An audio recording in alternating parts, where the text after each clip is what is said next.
Tamil cinema ഇൻഡസ്ട്രിയെ സംബന്ധിച്ച് ഏറ്റവും നിരാശാജനകമായ വാർത്തയാണല്ലോ ഇന്ന് പുറത്തു വന്നിരിക്കുന്നത്. തളപതി വിജയ് രാഷ്ട്രീയത്തിലേക്ക് ഇറങ്ങും എന്നത് മാസങ്ങളായിട്ടല്ല, ഏകദേശം 1-2 വർഷത്തിലേറെയായിട്ട് നമ്മുടെ പ്രേക്ഷകർക്ക് അറിവുള്ളതാണ്.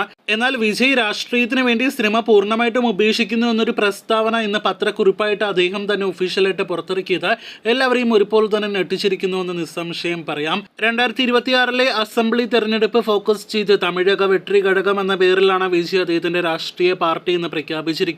എക്സിലൂടെ പുറത്തിറക്കിയ വിജയുടെ പത്രക്കുറിപ്പിൽ പറയുന്നത്, രാഷ്ട്രീയം എനിക്കൊരു ഹോബിയല്ല, ഇത് എന്റെ അഗാധമായ അഭിനിവേശമാണ്.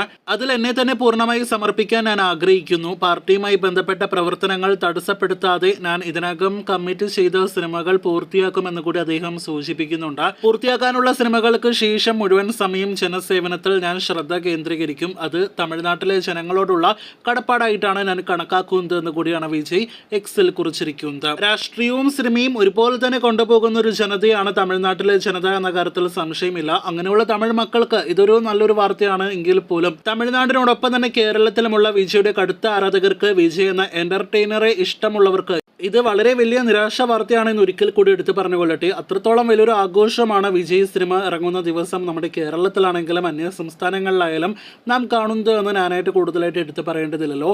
വിജയുടെ അവസാന സിനിമ തളപതി 69 ആയിരിക്കും എന്നാണ് നിലവിൽ പുറത്തുവരുന്ന വിവരം. ഇപ്പോൾ അഭിനയിച്ചുകൊണ്ടിരിക്കുന്ന ഗോട്ട് എന്ന സിനിമയടക്കം ഇനി 2 വിജയ് സിനിമകളായിരിക്കും തിയേറ്ററുകളിലേക്ക് എത്തുക. രാഷ്ട്രീയത്തിലേക്ക് പൂർണ്ണമായിട്ടും ഇറങ്ങുന്ന വിജയ് ഇനി സിനിമയിൽ അഭിനയിക്കുമോ എന്ന കാര്യത്തിലാണ് നിലവിൽ ആശങ്കയുള്ളത്. അവസാന സിനിമയായിരിക്കും തളപതി 69 എന്ന് തന്നെയാണ് നിലവിൽ തമിഴ് ട്രാക്കേഴ്സ് എല്ലാം തന്നെ പുറത്തുവിടുന്നത്. അതേസമയം ലോകേഷ് തന്നെ നേരത്തെ സൂചിപ്പിച്ചതുപോലെ ലിയോയുടെ 2ാം ഭാഗം, അതോടൊപ്പം തന്നെ LCUവിലെ മറ്റു സിനിമകളിലെ വിജയുടെ സാന്നിധ്യം എല്ലാം തന്നെ ഇപ്പോൾ സംശയത്തിന്റെ നിഴലിലായിരിക്കുകയാണ്. LCUവിൽ വിജയ് ഇല്ലാതെ എങ്ങനെ ആ ഒരു LCU പൂർത്തിയാക്കും എന്നത് കൂടി നാം ഉറ്റുനോക്കുന്നുണ്ട്. തിയേറ്ററുകളിലെ സമ്മിശ്ര അഭിപ്രായങ്ങൾ പോലുമാണ് നേരിടുന്നതെങ്കിൽ കുറഞ്ഞത് 100 കോടിക്ക് മുകളിൽ കളക്ഷൻ നേരിടുക്കാൻ കെൽപ്പുള്ള ഒരു താരം കൂടിയായിരുന്നല്ലോ തളപതി വിജയ്. അങ്ങനെയുള്ള ഒരു താരത്തിന്റെ കരിയർ പീക്ക് ടൈമിൽ ഈ ഒരു വിടവാങ്ങൽ തമിഴ് സിനിമാ ഇൻഡസ്ട്രിക്ക്, വ്യവസായത്തിന് മാത്രമല്ല കേരള ബോക്സ് ഓഫീസിനടക്കം വലിയൊരു ദോഷം ചെയ്യുമെന്ന കാര്യത്തിൽ സംശയം വേണ്ട. കേരളത്തിൽ നിലവിൽ ഏറ്റവും കൂടുതൽ FT കളക്ഷൻ ഉള്ളത് ആർക്കാണ് എന്നത് നോക്കിയാൽ മാത്രം അതിനുള്ള ഉത്തരം നിങ്ങൾക്ക് ലഭ്യമാകുന്നതാണ്. എന്തായാലും വിജയുടെ രാഷ്ട്രീയ പ്രവേശനത്തിന് എല്ലാവിധ ആശംസകൾ നേരുകയാണ്. ഈ ഒരു വിഷയത്തെക്കുറിച്ചുള്ള പ്രേക്ഷകരുടെ അഭിപ്രായങ്ങൾ എന്ത്?